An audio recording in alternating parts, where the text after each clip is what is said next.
Сәлем достар, менің каналыма қош келдіңіздер. Бүгін сіздермен осындай шоколадты жаңғақ жасаймыз. Ең алдымен бізге ганаш жасап алу керек. Ганашқа бізге молочный шоколадпен және сливки қажет болады. Осындай бір ыдысқа салып микроволновкаға біз ерітіп аламыз. Кондитерский магазиннан молочный шоколад Калибаут немесе Каргил Сикао шоколадтарын қолдансаңыздар болады. Әрине, менде үйде болған тек Қазақстан шоколады болды.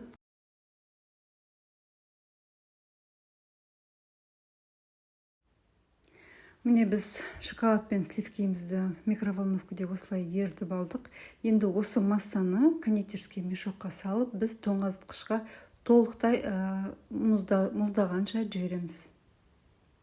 Ендігі кезек жаңғақтың қамыры. Бізге осы қанттың ұнтағы керек болады. Сосын сарымайды бөлме температурасында болса да болады. Мен микроволновкада ерітіп алдым, өйткені тоңазытқышта қалып қойды сарымайым. Осыны араластырып болған соң, біз үстіне бір жұмыртқаны саламыз. Бір жұмыртқамен және қаймағымызды салып, тағы да араластырып аламыз.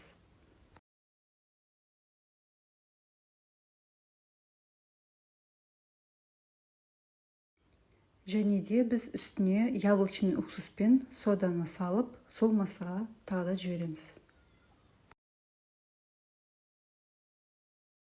Енді осы массаға жаймендеп ұнымызды салып араластырамыз. Біздің жаңғағымыз шоколадты болғандықтан біз әрине какао қосамыз. Какао қосып болған соң, қалған ұнымызды салып, біз қамыр жасап аламыз. Қамырды жасап болып, міне осындай қамырымыз болады, қолға жабыспайтын жұмсақ қамыр болып келеді. Енді осыны біз тоңазытқышқа 1 сағатқа жібереміз.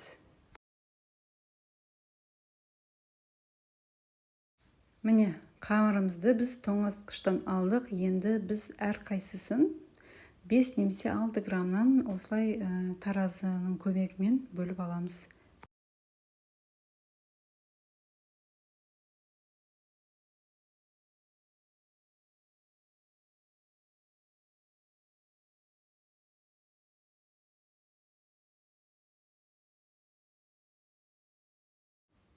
Міне біз қамырдан 5-6 граммнан бөліп алдық барлығын. Енді жаңғақтарымызды пісіріп шығамыз.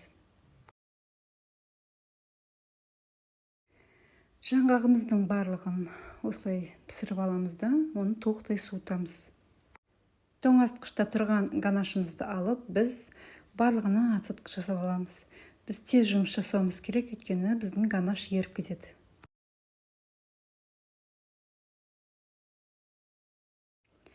Жаңғақтарымызды біз тек тоңазытқышта сақтаймыз. Сақталу мерзімі 5 күн ғана. Осымен біздің шоколадты жаңғағымыз дайын болды. Жасап көріңіздер, өте дәмді, ерекше болып келеді. Менің каналыма тіркеліп кетуді ұмытпаңыздар. Астарыңыз дәмді болсын, сау болыңыздар.